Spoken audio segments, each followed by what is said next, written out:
E aconteceu depois disto que morreu o rei dos filhos de Amon, e seu filho Hanum reinou em seu lugar. Então disse Davi: Usarei de benevolência com Hanum, filho de Naás, como seu pai usou de benevolência comigo. E enviou Davi os seus servos para consolá-lo acerca de seu pai. E foram servos de Davi à terra dos filhos de Amon.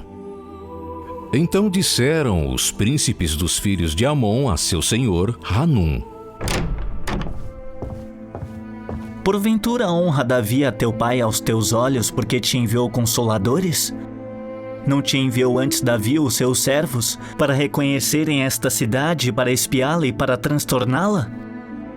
Então tomou Hanum os servos de Davi e lhes raspou metade da barba. E lhes cortou metade das vestes até as nádegas e os despediu. Quando isso foi informado a Davi, enviou ele mensageiros a encontrá-los, porque estavam aqueles homens sobremaneira envergonhados. Mandou o rei dizer-lhes: Deixai-vos estar em Jericó, até que vos torne a crescer a barba, e então voltai.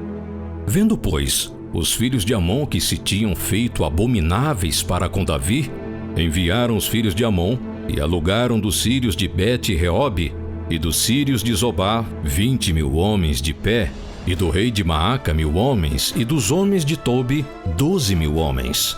E ouvindo Davi, enviou a Joabe e a todo o exército dos valentes. E saíram os filhos de Amon e ordenaram a batalha à entrada da porta. Mas os sírios de Zobá e Reobe e os homens de Tobi e Maaca estavam à parte no campo. Vendo, pois, Joabe que a batalha estava preparada contra ele pela frente e pela retaguarda, escolheu dentre todos os homens de Israel e formou-os em linha contra os sírios. E o restante do povo entregou na mão de Abissai seu irmão, o qual formou em linha contra os filhos de Amon. E disse: Se os sírios forem mais fortes do que eu, tu me virás em socorro.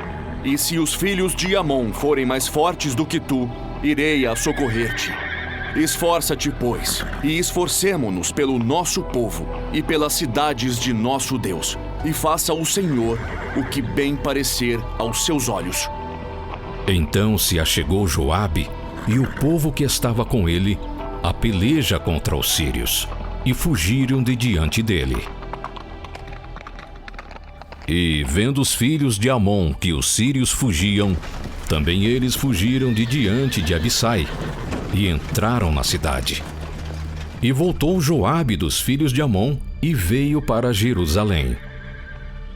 Vendo, pois, os sírios que foram feridos diante de Israel, tornaram a refazer-se. E mandou Hadadezer, e fez sair os sírios que estavam do outro lado do rio, e vieram a Elã. E Sobaque, capitão do exército de Hadadezer, marchava diante deles. Do que informado Davi, ajuntou a todo Israel e passou o Jordão, e foi a Elã. E os sírios se puseram em ordem contra Davi, e pelejaram com ele. Porém os sírios fugiram de diante de Israel, e Davi feriu dentre os sírios aos homens de 700 carros, e 40.000 homens de cavalaria. Feriu também a Sobaque, capitão do exército, que morreu ali. Vendo, pois, todos os reis, servos de Hadadezer, que foram feridos diante de Israel, fizeram paz com Israel e o serviram. E temeram os sírios de socorrer aos filhos de Amon.